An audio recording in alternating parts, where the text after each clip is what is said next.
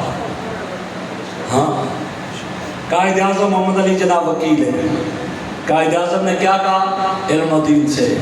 آپ کو ہو میں نے مارا ہے، لیکن ایک بات کرو۔ پوچھا کیا؟ کہا جب جج کے سامنے جاؤ کو ہو جس وقت میں نے اس کو واصل جہنم کیا میں پاگل ہو گیا تھا، دیوانہ تھا، دیوانگی میں نے اس کو قتل کیا۔ کہا لے جاؤ نا۔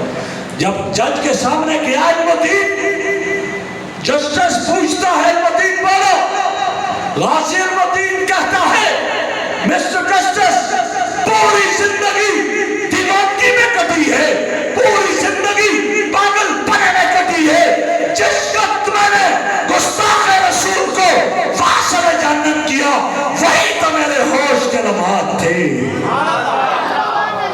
وہ ہوش کے لمحات تھے، سزائے موت لگ دی۔ پوچھا علم الدین یہ کیا کیا؟ کہو آپ کیا سمجھتے ہیں؟ میں کھڑا تھا، میرے محبوب میرے استقبال میں کھڑے تھے، میرا آقا میرے استقبال میں کھڑا تھا۔ کہا وہی تو ہوش کے لمحات تھے۔ جب علم الدین کو سولی دی گئی، سولی پہ لٹکایا گیا، پھانسی دی گئی، تو اس وقت میرے بھائیوں علامہ اقبال جیسا شخص بھی کہنے لگا کہ آج ترکھانہ دا منڈا نمبر لے گیا، ان کا یہ ہم سے آگے بڑھ گیا، نمبر لے گیا۔ اور علم الدین کو اسی جیل کے قبرستان میں امانتاً دفن کر دیا گیا۔ 20 دن کے بعد حالات ٹھیک ہوئے، اس کی میت کو نکالا، جب نکال کر لے کر آئے دفن کرنے کے لیے، نماز جنازہ کون پڑھائے؟ علم الدین کا باپ علامہ اقبال سے کہتا ہے آپ نماز جنازہ پڑھاؤ۔ علامہ اقبال کہتا ہے وہ مجھ جیسا گناہگار اس کی نماز جنازہ کیسے پڑھا سکتا ہے؟ میں نہیں پڑھا سکتا۔ علم الدین کی نماز جنازہ پڑھی گئی، قبر تیار ہوئی۔ علامہ اقبال مصور پاکستان کہتا کیا ہے؟ رکو تھوڑی دیر، روک دیا۔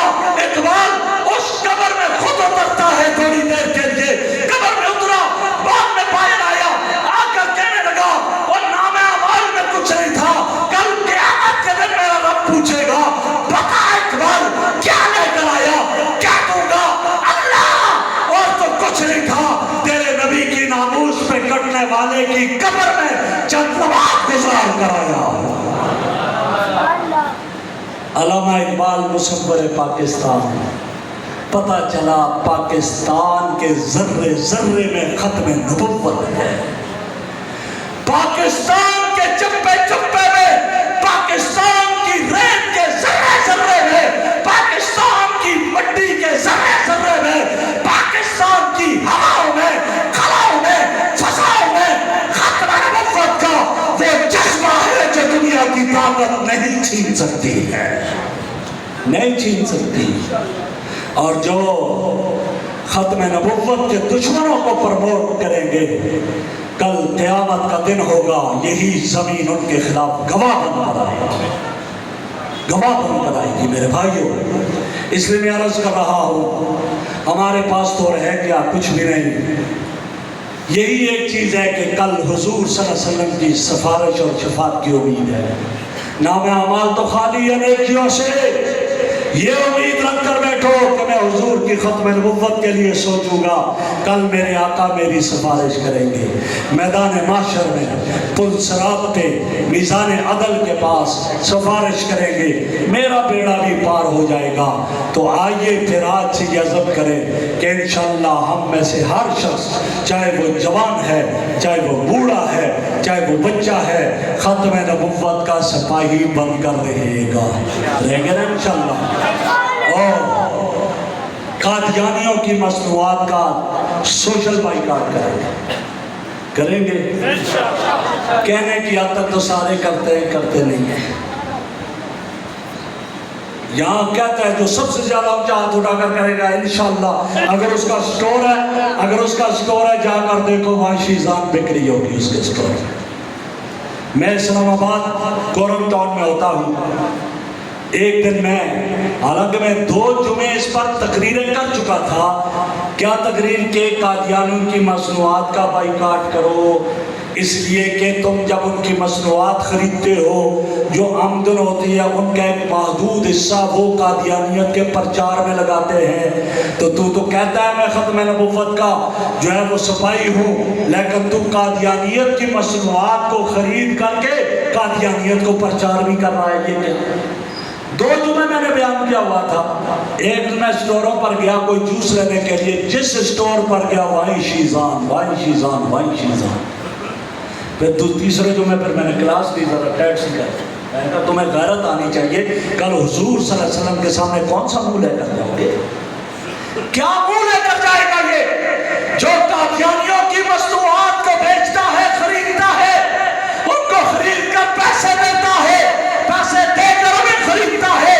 بتا کل قیامت کے دن میرے آقا صلی اللہ علیہ وسلم جب حوض کوثر پہ ہوں گے، یہ دوڑتا جائے گا، تھوکا جائے گا اس کے منہ پہ، دفع ہو جا تو جھوٹ بولتا ہے، تو نے پیسوں کی خاطر، دعوت کی خاطر تو نے میرے دشمنوں کے ساتھ دیا اور قادیانیت کو پروموٹ کیا، اور آج یہاں کس منہ سے آ رہا ہے، اس وقت کیا منہ دکھائے گا؟ اس لیے آؤ آج سے عزم کرو کہ ہم نے قادیانیوں کی مصنوعات کا بائیکاٹ کرنا ہے، اور اگر معلوم نہ ہو تو اپنے امام صاحب سے کہیں کہ وہ ختم نبوت والوں سے وہ چارٹ منگوا کر آپ کو دے کیا کیا مصنوعات ہیں۔ اب تو نئی اور نکالنے لگے، جن کو عام کر دیا اب انہوں نے کہا چلو اور نہیں نکالو جن کا بھی پتہ نہیں۔ میرے بھائیوں یہ سب قادیانیت کے پرچار کے لیے ہیں، تو اس لیے بائیکاٹ کریں گے نا پکے اپنے علاقے میں دیکھو جہاں قادیانی ہے وہ لوگوں کو ورغلا رہا ہے، اس کے بارے میں سوچو، اس کے خلاف درخواست جمع کرواؤ۔ آپ یہ دیکھو حضور صلی اللہ علیہ وسلم کے زمانے میں بھی، بعد میں مسلمہ کذاب، اسود انسی، فلاں کتنے فتنے اٹھے، انہوں نے نبوت کے دعوے کیے، مٹ کے ختم ہو گئے، لیکن یہ مرزا غلام احمد قادیانی 100 سال سے زیادہ عرصہ ہوا یہ فتنہ نہیں مٹا۔ کیوں؟ اس کے پیچھے مشنری ہے، اس کے پیچھے مشنری ہے، گورے کی مشنری ہے، اس لیے تو یہ نہیں مٹ رہا۔ وہ مسلمانوں کو تباہ کرنا چاہتے ہیں، اس لیے وہ اپنا سارا پیسہ ان پر لگاتے ہیں۔ جیسے مفتی صاحب نے کہا کہیں لڑکی کا لالچ دے کر، کہیں پیسے کا لالچ دے کر، کہیں ویزے کا لالچ دے کر آپ کو لے جاتے ہیں اور یہ ساری تباہی کرتے ہیں۔ لہٰذا اس لیے ان سے ہمیشہ آدمی کو باخبر رہنا چاہیے اور ان سے دور رہنے کی کوشش کرنی چاہیے۔ اور اسی حوالے سے انشاءاللہ یہاں 24 تاریخ کو 24 ستمبر بروز ہفتہ انشاءاللہ لیاقت باغ میں ختم نبوت کے عنوان پر ایک بہت بڑا پروگرام ہے، تاجدار ختم نبوت و استحکام پاکستان۔ میری اور آپ کی ذمہ داری ہے کہ میں اور آپ اکیلے نہیں، ہر شخص جو موجود ہے آپ میں سے ہر شخص اپنے ساتھ 5 آدمیوں کو لے کر جائے گا۔ ہاتھ اٹھاؤ، لے کر جاؤ گے؟ کوشش کرو گے؟ ہاں، ٹورنامنٹ پہ تو لے جاتے، گھروں سے نکال کے لے کر جاؤ جی چلے، کہ سیل لگی ہو، آٹا بک رہا ہو سستا تو وہاں تو گھروں سے بھی نکال کر لے جاتے ہیں سب کو۔ کیا حضور کی ختم نبوت کا مسئلہ آٹے سے بھی سستا ہے؟ نہیں، آٹے کے لیے تو جاؤ، ٹورنامنٹ کے لیے میرا نوجوان جائے تو کیا حضور کی ختم نبوت کے لیے نہیں جائے گا؟ آپ کے یہاں سے وہاں قدم لگیں گے، پیٹرول جو خرچ ہوگا کل قیامت کے دن یہی نجات کا ذریعہ بنے گا۔ کریں گے نا کوشش انشاءاللہ؟ آج کے بعد 24 تاریخ تک آپ میں سے ہر شخص گھر پر دستک دے، اپنے دوستوں کو ٹیلی فون کرے، اپنے دوستوں سے رابطہ کرے، بھئی سارے کام آگے پیچھے کرو، لیکن جانا کہاں ہے؟ کہاں جانا ہے؟ لیاقت باغ۔ کب جانا ہے؟ 24 ستمبر بروز ہفتہ۔ لہٰذا یہ آپ میں سے ہر ایک شخص اس کی دعوت دے تو انشاءاللہ اللہ کامیابی سے امکنار فرمائیں گے۔ اللہ رب العزت جو میں نے عرض کیا مجھے بھی اور آپ کو بھی عمل کی توفیق عطا فرمائے۔ وآخر دعوانا الحمدللہ۔